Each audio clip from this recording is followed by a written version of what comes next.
Alright, hello everybody, this is Kerbal Commander Andy, and we are going back to the Mun, but this time, you'll notice there's a pod attached to that rocket. That's right, we are taking our first manned mission to the Mun, and it's exciting. It's exciting. So there's two parts to this mission. The first part of the mission is we're going to fly up to the Mun and get the Kerbal in orbit. The second part is that we are going to go through the process of docking. So there'll be two separate videos, and you can see I'm just sort of making some final adjustments to the rocket here. It is the same basic design that I had previously, same basic design.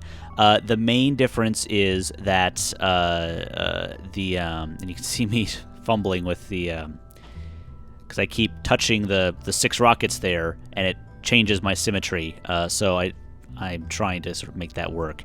But anyways, I totally lost my train of thought. Yeah, the main difference here is the rocket, the pod there. The rocket at the bottom is exactly the same for the most part. I did have to redesign it because you can't reuse parts of space stations. You can just reuse space stations in total here. And yeah, so we're gonna put this together. Thank you guys for watching. Sorry for the delay between the last video and this one. These do take a little bit of time to sort of plan out and design and get right. So we'll see how this one goes. I'm pretty confident in my rocket, at least, because I know that bottom stage is good.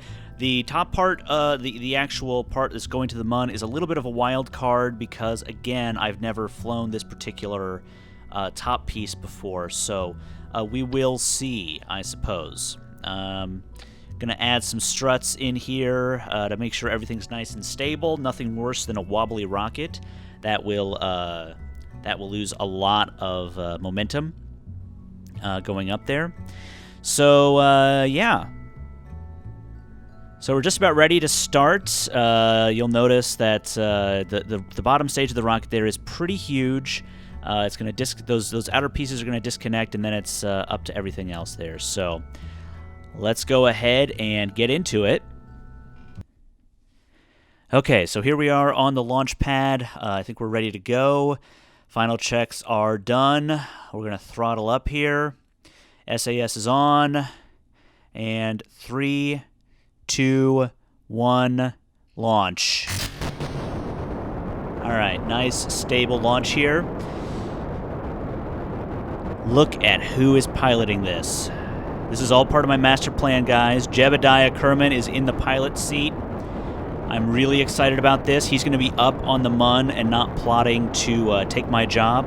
What I'm really hoping for is that he becomes so successful as a pilot that they can't even talk about him as my replacement. You know, they've got to use him as a pilot because that's what he's good at, you know. So I'm really hoping that is what happens, because if that doesn't happen, if he comes back and, you know, they need to get him out of the pilot seat, then they'll be like, yeah, well, whatever, we got him out of the pilot seat, so we don't need to, we need to get him into another job. And look at that guy, Andy. We could give him his job. Can't stand Jeb. I mean, the other thing, I mean, I really shouldn't even say this out loud, guys, but what if he crashed on the Mun? Shh, don't tell anybody I said that. The rockets are really loud, they can't hear us, I swear. But what if he crashed on the Mun and died? Huh? Doesn't that sound like a great idea?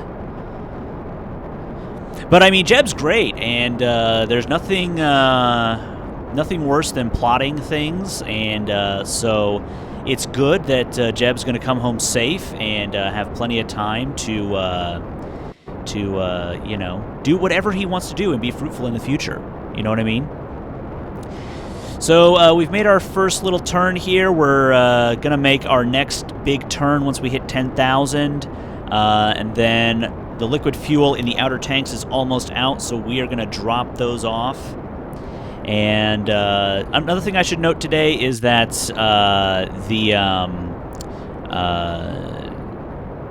is that I am showing you the entire mission today. I have not cut anything out. We'll see how that goes. That's why it's cut into 2 pieces. This mission's about 30 minutes long, and the next mission's also about 30 minutes long. So, so there you go. The other thing I should note is that I messed up my background audio a little bit. I thought that Fraps would not record all of the other system audio going on. I thought I had tested that, and that was the case. That is not the case. So I apologize. Some people were messaging me while this mission was going on.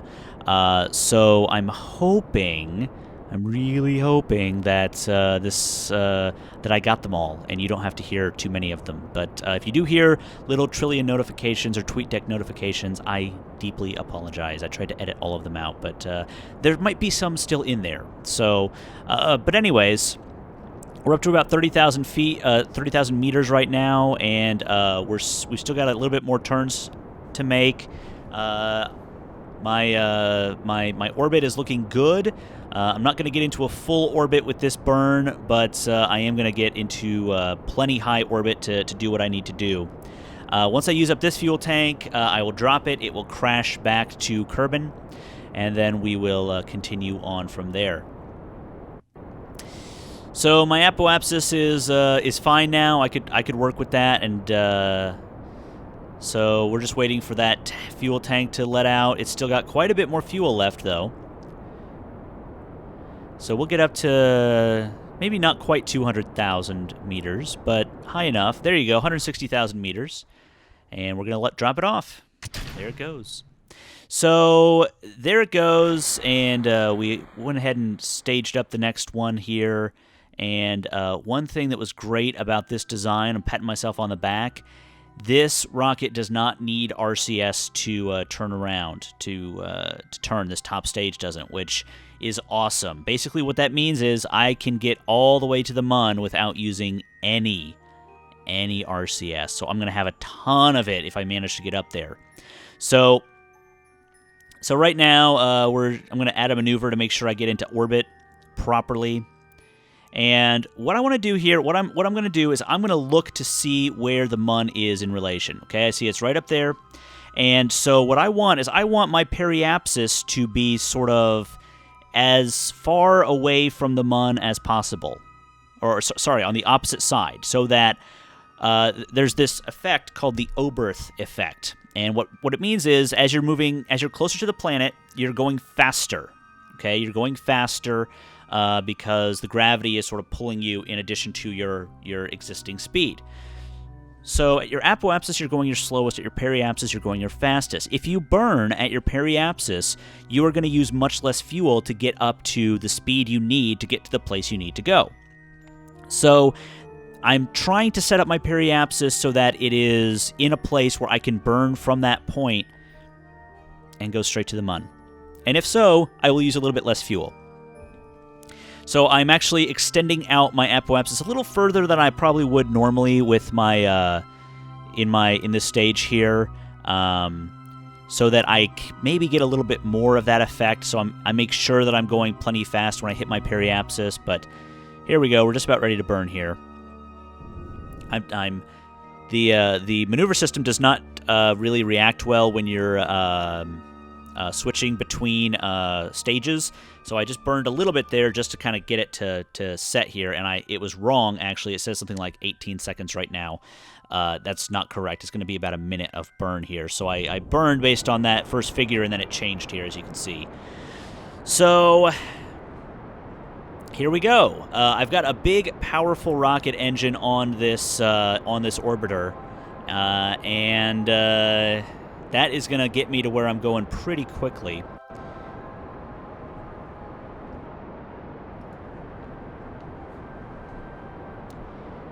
Slowly watching my my little green bar there that's showing me how much left I have to burn.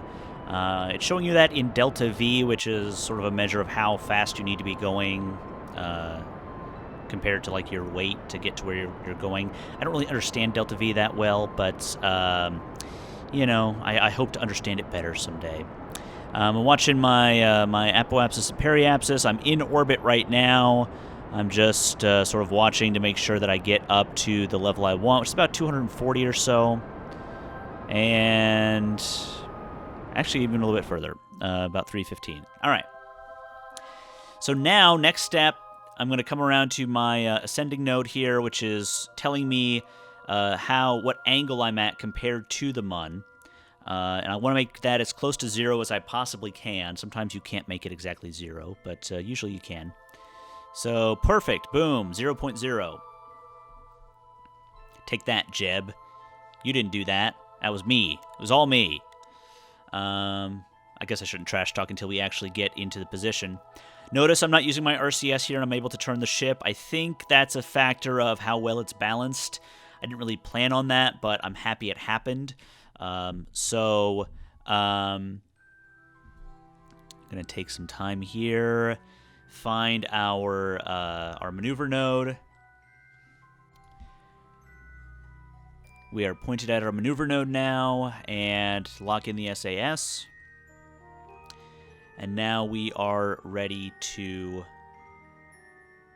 get going here. We're going to speed up time a little bit here to get going, but I'm going to zoom in a little bit, see how I'm doing. Looks good.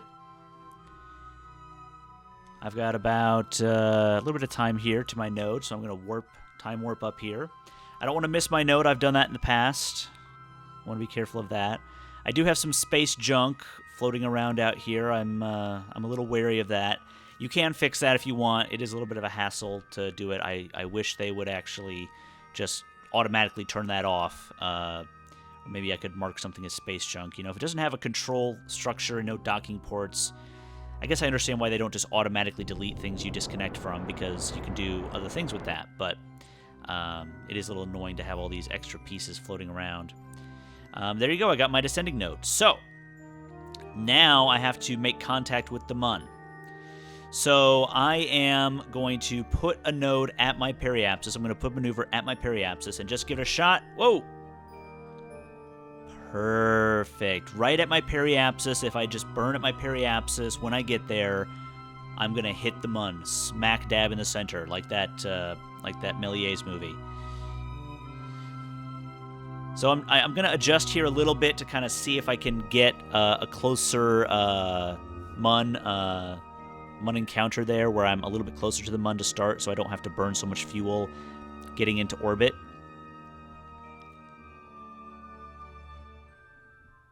And this little green line that comes along with it, you'll notice, that is actually my my second go-round. If I don't do anything when I hit the Mun, that will be my next orbit. So I'll actually orbit past the Mun and then orbit into another Kerbin apoapsis. I'm going to try this when we have to go out further into space. I'm going to try to slingshot off the Mun and see if that does me any good. I think it probably will, but I don't know for sure. You can see the Minmus space station out in the distance there. I might send somebody out to the Minmus there to live for a bit, but I haven't really decided yet. We're not landing on the Mun today, by the way, and not even in the second video. This I do not have a lander attached to this, so yeah, no landing today or next video. The video after, I might land. I don't know yet. I have landed on the Mun before. It is a very precise, very kind of, I would even say stressful sort of thing. But hopefully we'll be able to get into that pretty easily. So I'm going to swing around here and watch my orbit speed there. Right now it's about 1900. It's going to keep getting higher until I get to the periapsis. When I get to the periapsis, it's going to start coming down. So I'll be going my fastest right then. And it looks like I'm going to get up to not quite 2300 by the time I get there, which is pretty good. Pretty good speed, and I need to be going 600 some faster. Sorry, I'm watching this in my editing window, and it's quite tiny, so I can't read all those numbers from where I'm at, but we're going for it. Let's burn. Got about another minute to burn here. And again, the ship is well balanced enough that I do not have to use my RCS, which is awesome. Look at how much RCS I still have left. That's the monopropellant list there in the resources panel. We're not going to see this orbit move very quickly at first, but it's going to start to move real fast once it gets out closer to the Mun. I'm not sure why I'm looking at it from this angle, but here we go. You can see it doesn't seem to have expanded much, but it's going to go much faster. I'm going to start cutting my throttle here soon because I don't want to overshoot. You can see I'm starting to do it now. You don't want to overshoot your mark because then you're going to have to waste more fuel getting back into position there. There you go. All right, so I've got my periapsis there. I'm expecting about 540,000 if I did it perfectly. It's about 1.5 million. So not great. I actually stretch it out a little bit more to get it to about 1 million. I think that's good. You can see my sort of secondary orbit of what's going to happen if I don't do anything when I hit that point. And notice that it kind of stops, like I don't have an orbit behind me. I've never noticed that happen before, so I'm not sure what to expect there. But we're coming around. We're going to hit our capture orbit here.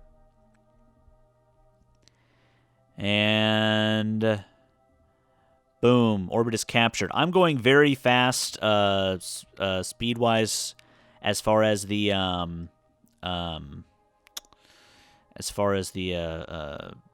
acceleration, time acceleration is going. But I slowed that down here to get into my my orbit here. I want to do this in as few passes as possible, so I'm going to go ahead and get myself into what I consider a pretty close approximation of where Kerbinaut 3 Mun is at. And then we're going to have to speed up time a little bit here because it's going to take a while to get to that node. If you look at that node, it's actually quite a long ways away in real time. So we're going to speed up time here in a second to get that going.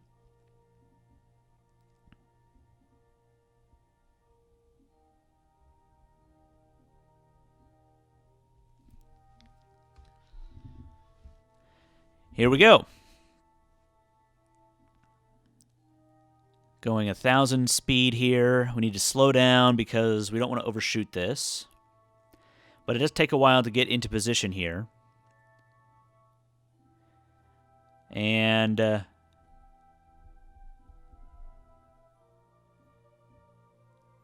don't need to burn a long time. So we're going to get right into position here.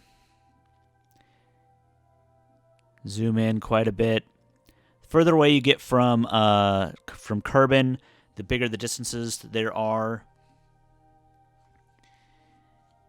The longer it takes to get from place to place. So here we go. We're burning.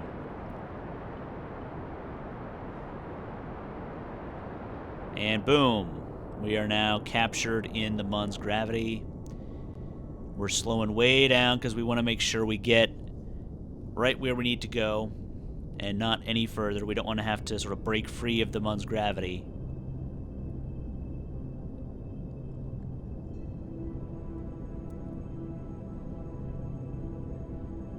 All right. Getting closer, getting closer. Notice my orbit is sort of off kilter here as well. Because you sort of come into the Mun at weird angles. I don't know if there's a method you can use to make sure you come in at like a 90-degree angle, but I certainly don't know it. So setting Kerbinaut 3C as my target. We might rename this sometime in the future here. I'm going to go ahead and add my maneuver for tilting the orbit now, even though as I do this, as I'm looking at it now from the future, I'm thinking that I should just get my orbit into sort of a nice circular orbit before I try to do this, because I'm not getting to the 0-degree mark here, which can be problematic. Not usually when you're trying to hit a planet, but if you're trying to hit something tiny like another spacecraft, it can be an issue here. And I'm not sure if I remember what I decided, if I decided to go for it. I think I'm just going to go ahead and go for it here. I'm doing this in post-commentary because it is quite stressful to record things in very, very stressful for me to record audio, try to talk to you guys while I'm doing these things. It does take a lot of concentration to get these maneuvers correct. Maybe not for you, but it does for me. So here we go. Let's time warp up. And even 100 speed here doesn't go that fast. Notice I still have like 2 hours left to get to my node. Slowing down, we're slowing down. Getting closer. A lot of information on the screen right now. Most of it is not useful to me. All I need to worry about right this second is getting my orbit tilted properly so that everything is lined up. And I'm pretty sure this is not the ideal way to do it. I think I should have circularized my orbit first and then made an attempt at tilting it properly. But that will be a lesson for next time.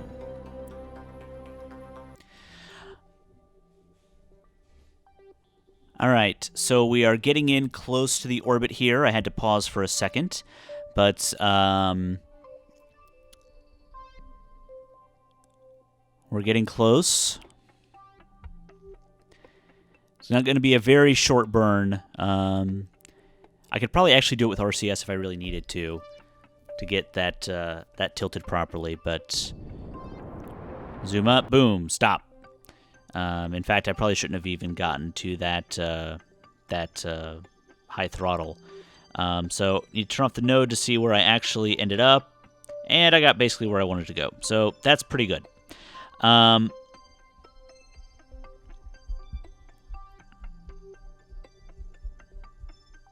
So now, next job is to circularize the orbit, and I am behind Kerbinus 3C, so I need to be moving faster than them. That means I need to be a little bit closer in to the planet, to the Mun, than they are. So what I'm going to do is I'm actually going to circularize here and then get out to the apoapsis or periapsis. I can't tell which one it is right now. I think it's apoapsis, and then pull that in a little bit, slow down even a little bit more, so I'm zooming in there. And once that's done, then we are all done for this video. The next video, we will actually go ahead and dock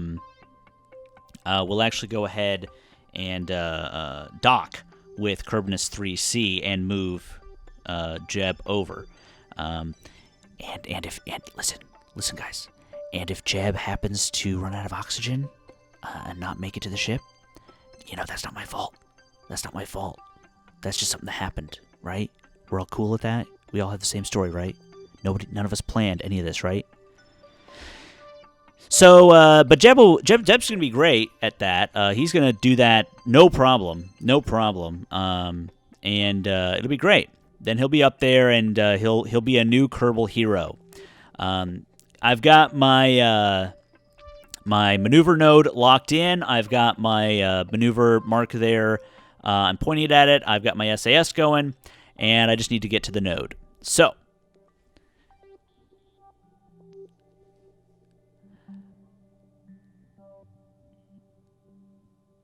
I'm leaving you guys in suspense right now. Past Andy is really milking it.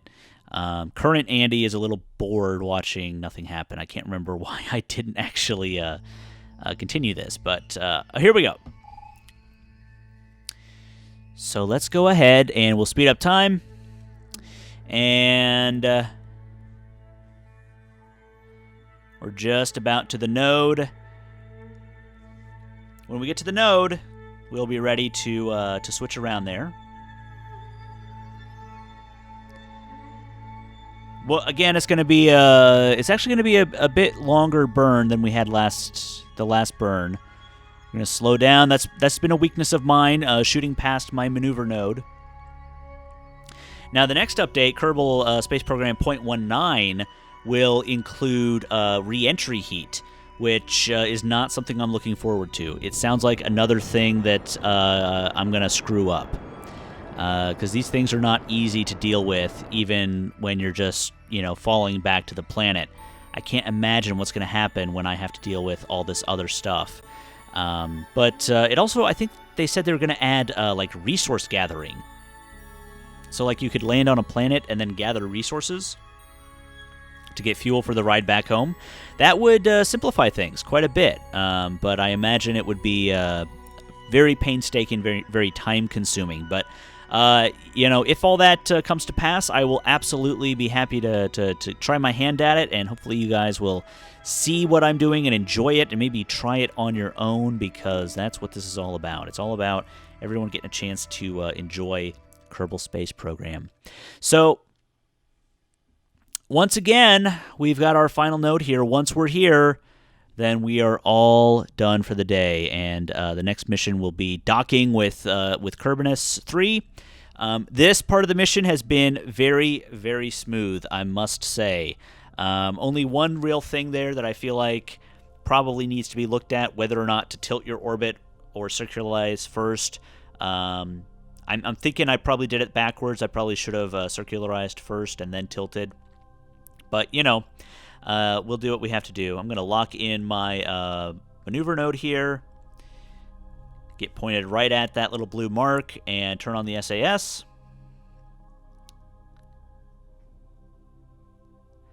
And then let's speed up time, and then get on to the final part of the mission here.